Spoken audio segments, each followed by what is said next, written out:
Good morning, everybody. We're live here from the birdhouse, and it is already the end of August, if you can believe it. But that means that we are in some summer migration. Today I will give you an update on some of the birds that are passing through the area and some of the birds you can expect to see uh, in your yard for a little bit longer, and some that are kind of leaving for the summer. So, as always, if you are on, you can say hi in the comments. Definitely throw your sightings in there. We love to know what kind of things you're seeing. And if you have questions, you can put those in there too. But of course, everybody's favorite backyard birds, the orioles and the hummingbirds. We definitely get lots of questions about them, about if they are gone, how long they're going to be here. In general, with the orioles, although some people are still getting them quite reliably, in general, they're here mainly through August and early September. That being said, there's scattered reports of them here in the Western New York area all through the month of September. So you might have some fleeting sightings here and there of the orioles. But in general, they are on their way out. So if you are still getting them, definitely enjoy them while you have them. They will be here a little bit longer, but it's usually just through the end of this month. So a little bit longer. Now, that being said, there's another oriole here. That being said, hummingbirds, you've got a little bit more time with. So the hummingbirds in general are here in the area through September with scattered reports all the way through October. So hummingbirds, we've been having so many people still getting reports of orioles, stocking up on nectar, and even buying additional hummingbird feeders to make sure that there is enough nectar for all of the hummingbird activity that they've been getting in their yards. And I've been having more hummingbird activity than I've had in the last several years in my backyard, which has been really, really great and really rewarding after years of trying to attract them. So right now, it's been a wonderful time to have your hummingbird feeders out. Make sure that they are clean, that nectar is fresh. We do have that nectar defender, the little bottles of liquid. If you want to add a little bit of that to your nectar to keep the nectar fresh longer, that's always something that you can do. So lots of hummingbird activity out there right now, which is wonderful. And it should continue on for a little bit. You might see also passing through some fleeting glances of migratory birds like rose-breasted grosbeak, who in the spring are beautifully brightly colored. Now you might see the first year males, or you might see them after the males after a molt. They will do a partial molt, and so they might not be as brightly colored as they were in the spring, but you might see some juvenile rose-breasted grosbeaks passing through at your sunflower seed feeders. So keep an eye out at your sunflower seeder feeders too, because you might get some of these songbirds passing through on their migration as they are hungry and they need those calories to make it to their non-breeding range. So rose-breasted grosbeaks, they are also on the move, and you can see they go down to Mexico and Central America, the top of South America, Cuba. They will go down there for the winter, and then they'll make their way back up here in the spring, which is really fun. Same with indigo bunting. So indigo bunting, you can look for them at your sunflower feeders, especially if you have sunflower hearts out. They will also go to Niger feeders. So this is a juvenile indigo bunting, so you can see not super brightly colored, but you can still see those hints of blue. And they are also making their way back down south for the season, so keep an eye out for them. And migratory birds, the grackles are, but some of them will stay all year round. You can see where we are on that kind of cusp of their year-round range. But in general, they will go south for the winter. There are some reports of grackles in the winter, but not anything like we see in the spring and summer months. So grackles stick around a little bit longer. They're usually some of the first migrants to arrive, some of the last to leave, same like the red-winged blackbirds, because you can see where their year-round ranges, they don't necessarily have to travel as far. So grackles are still around for the most part, but they will be making their way a little bit further south for the winter, so you'll probably start seeing less of them. You can see how their breeding range stretches up into Canada and they'll start to kind of migrate through. So for a little while, you might start to see more grackles, and that's because you get those migrants that are coming down on their way further south. So if that is the case and you're trying to limit the numbers that you have at your feeders, you can always put out the safflower seed. So the grackles don't eat the safflower seed in general. It has more of a bitter taste and they just don't like it. So a lot of people will put out that safflower seed during migration time, both in the spring and in the fall, to kind of keep those grackles at bay. And same thing if you've got a lot of red-winged blackbirds, they also don't like the safflower seed. Usually people don't mind them as much as at the feeders. They're not as aggressive, but they are migratory, and we are again on that kind of cusp of their year-round range. So some of them you can see here in the winter, depending on the winter, but in general they are going to be flying a bit further south for the winter, and you might start to see an increase of them at your feeders, or if you're by a pond you might start to see a lack of them as they are going further south for the winter. Another blackbird that we have in the area, especially if you are by any kind of open fields, are the bobolinks. These are one of my favorites. So the grackles, the red-winged blackbirds, the bobolinks, even the orioles, they are all in the blackbird family, and they all do migrate, some longer distances than others. The bobolink is a grassland bird, and so they like wide open fields, wide open meadows, and they are heading south for the winter. So we are in their breeding range, and they are migrating south where they will go down to South America for the winter. So they have a longer migration ahead of them than the red-winged blackbirds and the grackles do. They are a long distance migrant. So they travel about 12,500 miles round trip every year. So it's one of the longest migrations of any songbird in the New World. From their northern breeding grounds, they fly in groups through Florida and across the Gulf of Mexico towards their wintering grounds in South America. So really, really cool bird. This is one of those grassland birds that can use all the help that it can get because it does do that super long migration. And then when they come back to their breeding range, those grassland habitats can be kind of rare to find. So if you have bobolinks around, they are definitely a special bird. Scarlet tanagers people sometimes get in their backyards, especially at bird baths, or if you have bird feeders that have sunflower hearts in them, they really like them. They are not going to be as brightly colored right now as they are in the summer months. This is a non-breeding male. This is their plumage right now. And so they look like a female. The females are usually yellowish in color with those black wings, and they are making their migration through the area now as well. We've brought up common nighthawk over the past week or two because they are visible now during migration. And on warm summer evenings, which we are in right now, although it's starting to cool off, common nighthawks roam the skies over treetops, grasslands, and cities. Their sharp electric pink calls often the first clue they're overhead.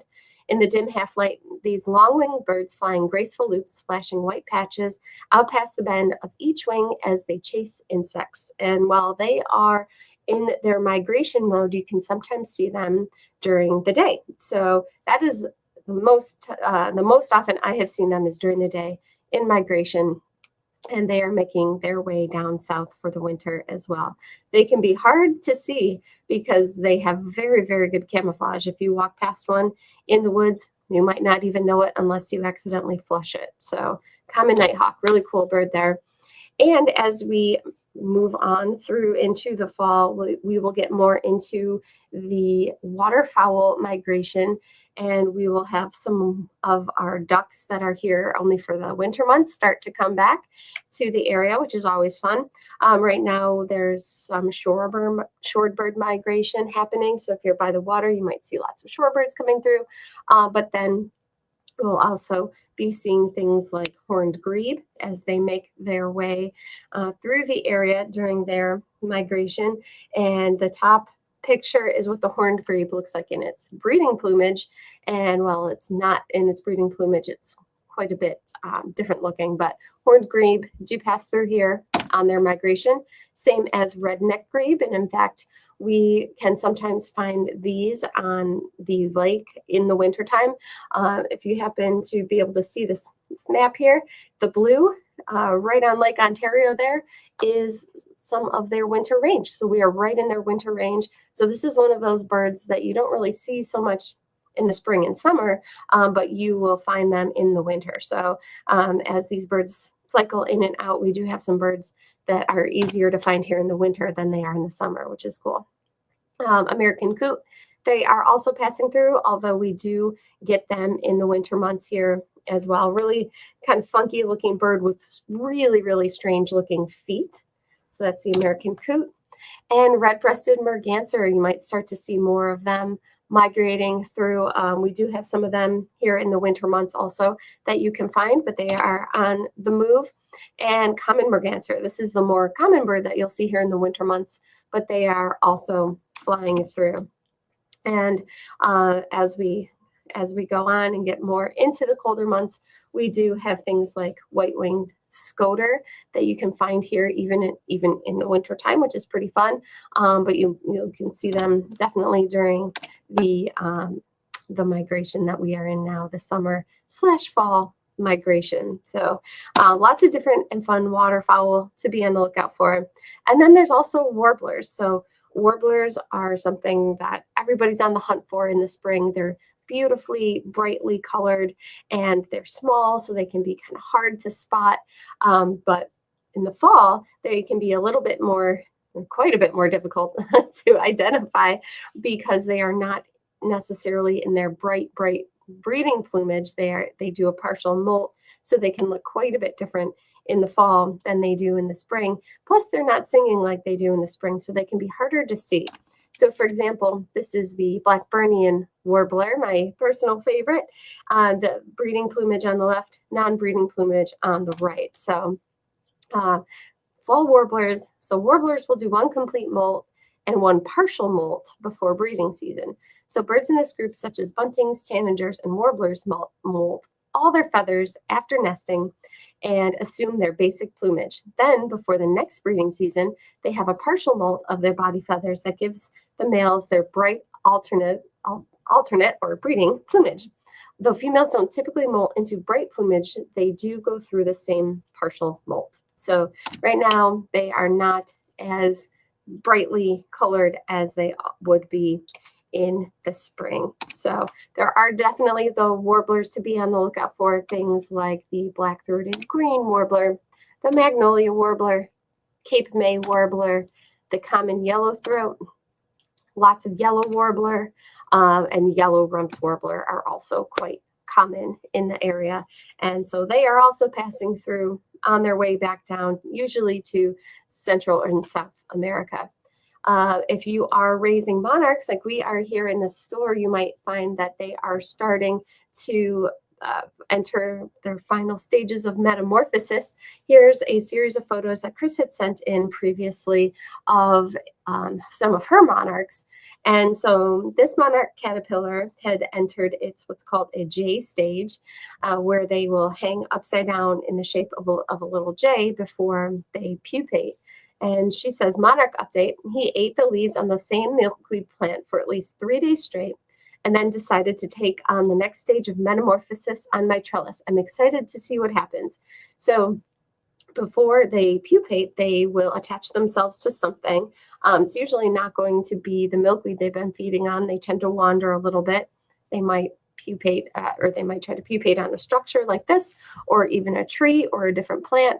But the caterpillar will enter what's called its J stage, where it will hang upside down like this. And then she says 12 hours later, we have a chrysalis. So in general, although it's not necessarily all the time, but the monarchs tend to form this chrysalis in the morning. So if you see that over the evening, the monarch caterpillar has formed it's been in its J stage, keep a very close eye on it, because you might be able to see it transform into its chrysalis, and it only takes about 10 minutes or so for it to turn into this. And she says, update on the metamorphosis. today, day 17, the cocoon started to change from green to clear, and I can see its wings. So in general, and it is temperature dependent, but the caterpillar, while it has formed its chrysalis, it tends to be in that chrysalis for about 2 weeks, could be 10 days. And then once it is close to coming out and turning into a butterfly, you can start to see those wings through the chrysalis. And she says, and finally we have a butterfly. This was taken around 7:45 a.m.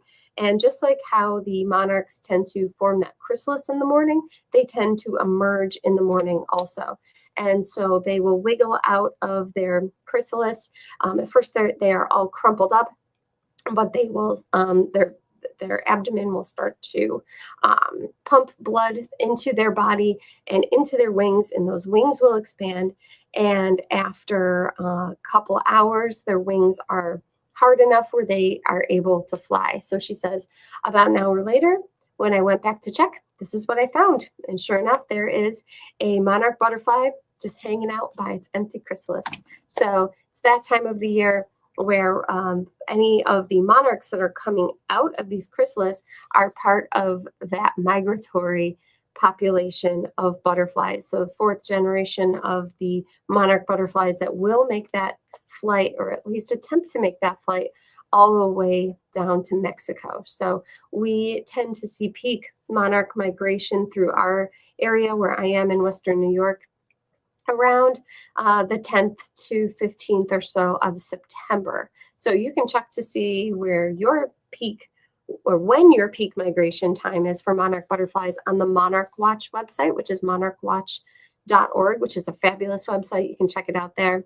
But that is everything I have for you guys today. It looks like Barry is on with a comment. He says, good morning. Here in Brigham, Quebec, I still have a lot of orioles, hummingbirds, American redstart, and many other birds. All right. So Barry still has some good migrants in the area. The American redstart is a type of warbler, and then the orioles and the hummingbirds. So that is awesome. So hopefully they'll stick around for a little bit longer. And I should also mention too that leaving out food doesn't cause the birds not to migrate. So they just have the instincts to migrate. They know to do it. They experience some kind of migratory restlessness where if they start to get really more active and have the feeling that they need to move. So if you keep your feeders out, that's not going to make them not migrate. They will still migrate, so you don't have to worry about that. In fact, having the feeders out can help them because it'll give them more calories and give them kind of some of the food that they need to make their way down south. So you don't have to worry about keeping your feeders out will harm them in any way. Not at all. Just make sure that nectar and jelly is always fresh and the feeders are always clean, and you are good to go. The birds know what to do, and they will just do their thing as they do. So that was everybody's comments and questions, and that's everything I have for you guys today. So thank you for tuning in. We'll be back on Saturday with another broadcast. And until then, have a great week, and we'll talk to you soon. Bye-bye.